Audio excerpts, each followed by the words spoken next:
Olá crianças, tudo bem? Sejam bem-vindos ao Meados Históricos, o canal que apresenta a história em pequenos e deliciosos sachês. Quer acompanhar nosso trabalho? Se inscreve no canal, clica no sininho para receber as notificações. Gostou? Dá o seu like, compartilha com os amigos que estão estudando para o vestibular, ajuda eles também a ter acesso a informações a respeito das provas de história nos vestibulares. Ficou com alguma dúvida? Deixa o seu comentário e assim eu posso te responder e tentar te ajudar. No sachê de hoje, nós vamos falar a respeito da formação da América pré-colombiana. Sim, havia vida na América antes dos europeus. Bora lá ver? Roda a vinheta.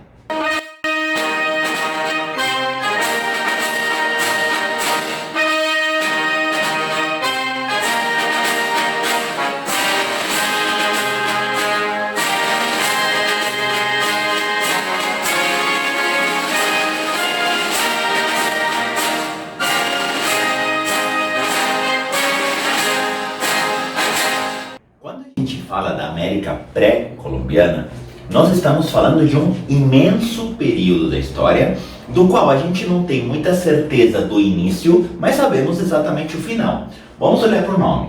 Sempre que a gente fala de uma coisa que é pré, estamos falando de uma coisa que é antes. E o colombiano aqui faz referência a Cristóvão Colombo, navegador genovês, Colombo não é espanhol, navegador genovês que, amando dos reis católicos da Espanha, acaba chegando na América no dia 12 de outubro de 1492, certo? E aí, esse é o final exato da América pré-colombiana. A partir do momento que tem Colombo, não é mais pré, é América espanhola, certo? Embora essa discussão é muito longa, se realmente foi querendo, foi sem querer, foi descobrimento, essa discussão não vem ao caso por enquanto. Mas a gente não sabe exatamente o início desse período da América pré-colombiana. Porque essa América pré-colombiana, de certa forma, ela existe a partir do momento que se dá o povoamento da América. E o povoamento da América, ele já começa de uma forma no mínimo interessante. Quando a gente fala do povoamento da América, a gente precisa entender que existiram duas grandes teses em relação a como o Homo sapiens sapiens chegou até a América, tá? A partir das pesquisas arqueológicas e paleontológicas, sabemos que os primeiros seres humanos, os primeiros homens, apareceram na África, certo? E a partir daí, eles foram povoando o resto do mundo. E a pergunta primeira é, como que esse maluco saiu da África e veio parar aqui na América? Existem duas teses em relação a isso por aqui. Primeira tese, a chamada tese da Beríngia.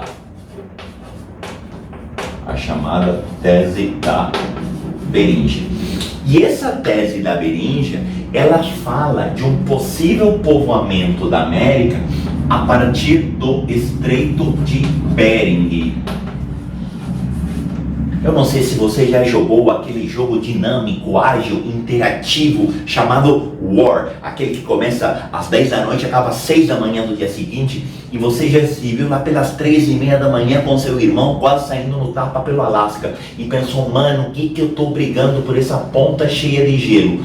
Então, aquela ponta cheia de gelo, na verdade, não é uma ponta. Até porque a Terra não é plana. Aliás, notícia bombástica, a Terra não é plana, certo? A Terra é uma esfera, portanto não existe ponta nessa esfera. Se olhar para essa esfera aqui, você vai ver que não tem ponta, certo? Resultado, o Estreito de Bering é a menor distância entre a Ásia e a América e fica no atual Alasca. O que teria acontecido? O homem teria migrado da África até a Ásia, e da Ásia teria chegado na América pelo Estreito de Bering. É óbvio que isso é um processo lento. Não é que um belo dia alguém gritou, quem chegar por último é a mulher do padre, e saiu correndo. É claro que esse processo leva milhares de anos, sim?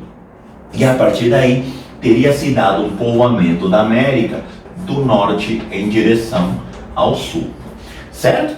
Essa tese vigorou até que apareceram fósseis na América do Sul mais velhos que os da América do Norte. E a partir daí surge uma segunda tese, chamada tese da navegação que pressupõe um caminho completamente diferente. A rota se inicia na África, óbvio, foi lá que apareceram os primeiros fósseis humanos. Da África, esse homem teria navegado até a Oceania, o que não é muito difícil, até porque tem muita ilha, e do sul da África, ou melhor, do sudeste da África até a Oceania, é uma distância até que pequena. O momento Travel in the Helmans vem a partir daqui, quando o homem teria navegado pelo Oceano Pacífico, da Oceania até o Chile. Certo? E dessa forma, o povoamento da América teria sido do oeste em direção ao leste, tá? Nenhuma dessas teses é comprovada, por isso são teses. Aliás, você que está estudando para o vestibular e está se perguntando, Nicolás, e se alguém me perguntar na prova, o que eu digo? Você vai dizer, existem duas teses. Existe uma tese A, existe uma tese B, as duas são aceitas e as duas não se excluem. Hoje, a história entende que essas duas teses são complementares e podem ter ocorrido em momentos diferentes, mas de forma complementar. Tudo bem? Então, é dessa forma que se dá o povoamento da América, tá? Só que aqui aparece um problema metodológico em relação à América pré-colombiana. A América pré-colombiana, ela tem um problema sério no seu estudo, que é um problema de fontes históricas. Fontes históricas.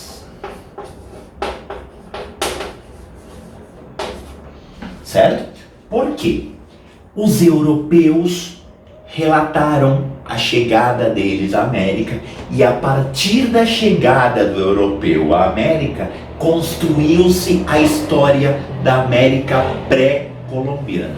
Ou seja, em pouquíssimos casos existem fontes nativas a respeito dessa América pré-colombiana.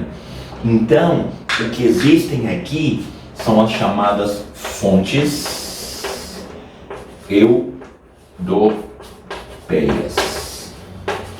E essas fontes europeias, elas vão trazer um olhar bastante distorcido daquilo que era a América Espanhola. Eu vou separar essas fontes europeias em dois grupos. Primeiro, as chamadas fontes oficiais e os cronistas particulares.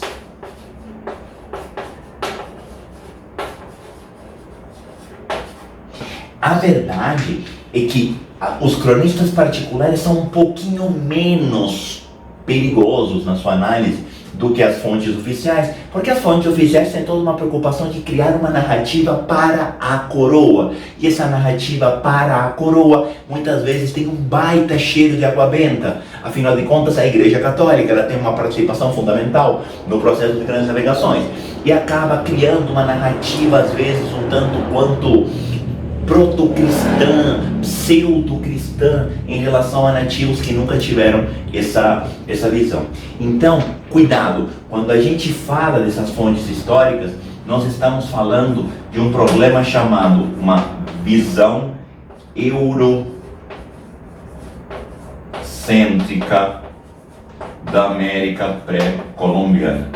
E aí você vai me perguntar, Nicolás, mas como é possível que exista uma visão eurocêntrica, sendo que o europeu ainda não tinha chegado na América? Quer ver? Quando a gente fala, então, da América pré-colombiana, nós vamos separar em três grandes grupos de povos. Grupos de povos, tá?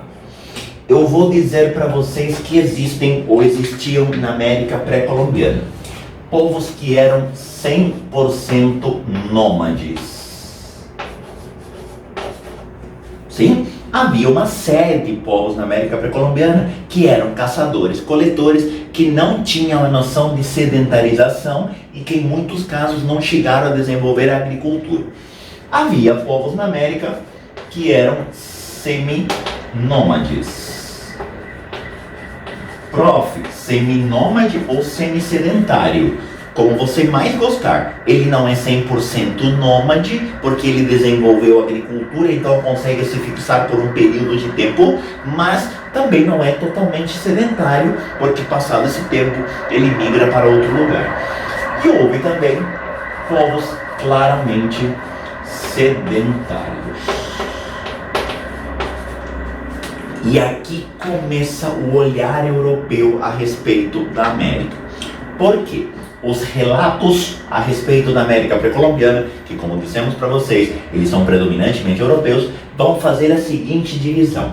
Os relatos europeus vão pegar esses povos nômades e seminômades e vão chamar de tribos pré-colombianas. Certo? Ao mesmo tempo, os relatos europeus vão pegar esses povos sedentários e vão chamar de civilizações pré-colombianas.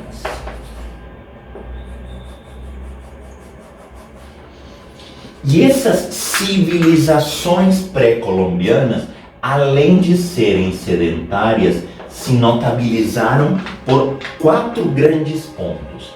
Primeiro, são povos que tiveram uma centralização política mais definida.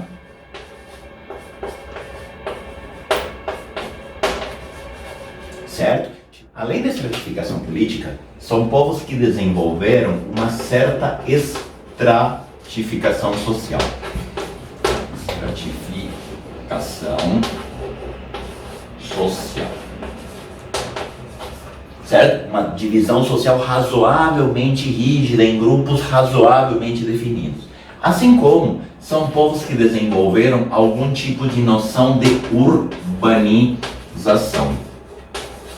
E além dessa noção de urbanização, se notabilizaram pelo legado de construções, de grandes construções, grandes templos arquitetônicos.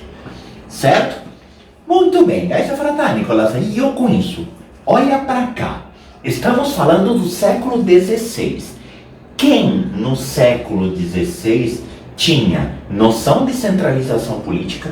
Quem no século XVI tinha noção de urbanização, estratificação social e exaltava templos e construções? Sim, o próprio europeu. Ou seja, nós estamos aqui usando um padrão europeu para definir o que é uma civilização. Estamos falando de um padrão europeu. Certo? Então, olha pro tio que tem uma palavra aqui que é muito importante que você guarde. Essa o vestibular ama, o Enem ama perguntar. É essa palavra aqui, ó. A palavra civilizações.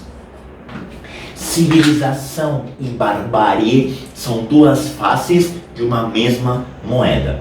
Quando a gente fala de civilização, esse termo não é um termo absoluto, é um termo relativo. Ou seja, eu estou criando um padrão e dizendo, aquele que se encaixa no meu padrão é civilizado, aquele que não se encaixa no meu padrão é inferior. Eu posso chamar esse inferior de bárbaro, eu posso chamar esse inferior simplesmente de tribo. Olha o padrão. Eu, Europa, sou o padrão. Aquele que se parece comigo é civilizado. Aquele que não se parece comigo é uma tribo.